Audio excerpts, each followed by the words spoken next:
Hello friends, welcome back to my YouTube channel. Ishqbaaz में आप आगे देखेंगे कि वीर शिवोमरू को बेहोश पाकर खुश होता है और वहाँ से चला जाता है ये कहकर कि अनिका तुम भी मंदिर आ जाना। इधर आप आगे देखेंगे कि शिवाय अनिका से कहता है कि चलो अब तुम भी मटक करके अपनी चुटिया घुमाती हुई मंदिर चली जाओ। फिर आप देखेंगे कि अनिका जाती है गौरी और भव्या के कमरे में, पर वो देखती है कि उसने भांग वाला जूस पी लिया और दोनों लोग बेहोश हो गई हैं। इतने में अनिका के पास मंदिर से फ़ोन आता है जिसमें अनिका को बुलाया जा रहा है मंदिर। अनिका कहती है ठीक, मैं आती हूँ। इधर आप देखेंगे मंदिर में सब ये लोग परेशान हो रहे हैं कि पूजा अब कैसे होएगी।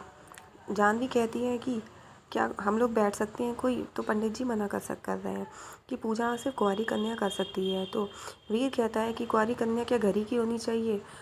तो पंडित जी कहते हैं कि कुंवारी ही कन्या पूजा करेगी। तो सौम्या के लिए कहा जाता है, तो अनिका भी मान जाती है।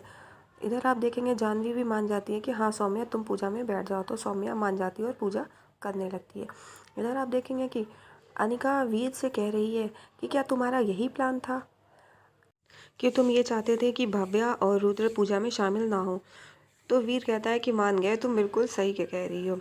इधर आप देखेंगे कि वीर कह रहा है कि मैं यही चाहता था कि सौम्या पूजा में बैठे क्योंकि सौम्या इसी से खुश है। इधर आप देखेंगे कि मैं समझी नहीं तुम क्या कहना चाहते हो। तो वीर बताता है सौम्या हमारे साथ मिली हुई है और ये बात सुनकर सौम्या को विश्वास नहीं होता है। वीर कहता है सौम्या भी हमारी टीम में शामिल है। इधर आप देखेंगे ये देख करके अनिका को बहुत हैरानी होती है। अनिका विश्वास नहीं कर पा रही है। वीर और सौम्या बहुत खुश हैं। अनिका की आंखों से आंसू आने लगते हैं।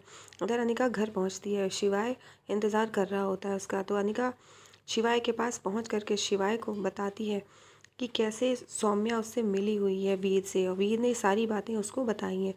इधर शिवाय ओमकारा को बहुत बुरा लगता है, उन लोगों को बहुत धक्का लगता है। इधर आप आगे देखेंगे कि ये लोग आपस में बात कर ही रहे होते हैं और वो शिवाय कहता है कि ये बात रुद्र को नहीं पता चलनी चाहिए। और रुद्र आ जाता है। रुद्र कहता है रुद्र को सब पता है, रुद्र ने सब सुन लिया है। और रुद्र ये सुनकर बहुत परेशान होता है और वो बहुत रोता है अपने भाइयों के गले लग के। वो कहता है मुझे विश्वास नहीं हो रहा है कि सौम्या ऐसा कर सकती है। वो सौम्या के बारे में सोच रहा है। इधर आप देखेंगे सभी लोग सौम्या पे विश्वास नहीं कर पा रहे हैं कि सौम्या कितना क्लोज हो गई थी हम लोगों के। सौम्या ने हमारे राखी भी बांधी थी। वो यही सोच रहा है कि सौम्या कैसे हम लोगों के साथ फ्रेंडली थी। इधर सभी लोग बहुत परेशान हो रहे हैं। शिवाय कहता है कि अब ओबेरॉयस की बारी है, अब जो करेंगे ओबेरॉयस करेंगे। अब हम दिखाएंगे